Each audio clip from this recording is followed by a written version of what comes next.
Kayamkulam SYS zone കമ്മിറ്റിയുടെ ആഭിമുഖ്യത്തിൽ മാധ്യമപ്രവർത്തകർക്കായി ഇഫ്താർ meet സംഘടിപ്പിച്ചു. മുതിർന്ന മാധ്യമപ്രവർത്തകൻ വാഹിദ് കൂട്ടേത്ത് ഉദ്ഘാടനം ചെയ്തു.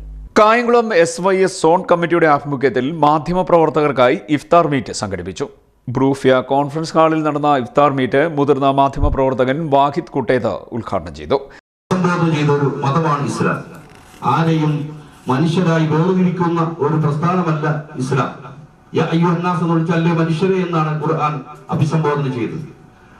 അതിന്റെ അടിസ്ഥാനത്തിൽ തന്നെയാണ് ഈ പ്രസ്ഥാനം ഇന്നും മുന്നോട്ട് പോയിക്കൊണ്ടിരിക്കുന്നത് എന്നുള്ളതിൽ യാതൊരു തർക്കവുമില്ല. ഇവരുടെ ആംബുലൻസ് സേവനങ്ങളും അതുപോലെ തന്നെ അവർ നടത്തുന്ന ജനോപകാരപ്രദമായ പ്രവർത്തനങ്ങളും ഇന്ന് എവിടെയും ചർച്ച ചെയ്യപ്പെടുന്ന ഒന്നായി മാറിയിരിക്കുകയാണ്. മാധ്യമ പ്രവർത്തകരായ എന്റെ സുഹൃത്തുക്കൾ പലരും പല അഭിപ്രായങ്ങളും പല കാര്യങ്ങളോടൊപ്പം പറയാനുണ്ട് എന്നുള്ളത് എനിക്ക് തന്നെ അറിയാം. SYS zone president Imamuddin Saqafi അധ്യക്ഷത വഹിച്ചു.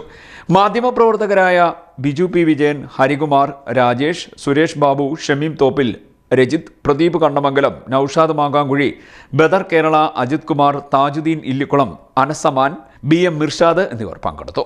സാമൂഹിക സാംസ്കാരിക സ്വാധീന മേഖലകളിൽ SYS നിർവഹിക്കുന്ന സേവനം മാതൃകാപരമാണെന്ന് പ്രാസംഗികർ അഭിപ്രായപ്പെട്ടു. അനസ് ഇല്ലിക്കുളം ആമുഖ പ്രഭാഷണം നടത്തി. സക്കീർ ഹുസൈൻ സ്വാഗതവും അനസ് അജ്വ നന്ദിയും പറഞ്ഞു. CDNet news, Kayamkulam.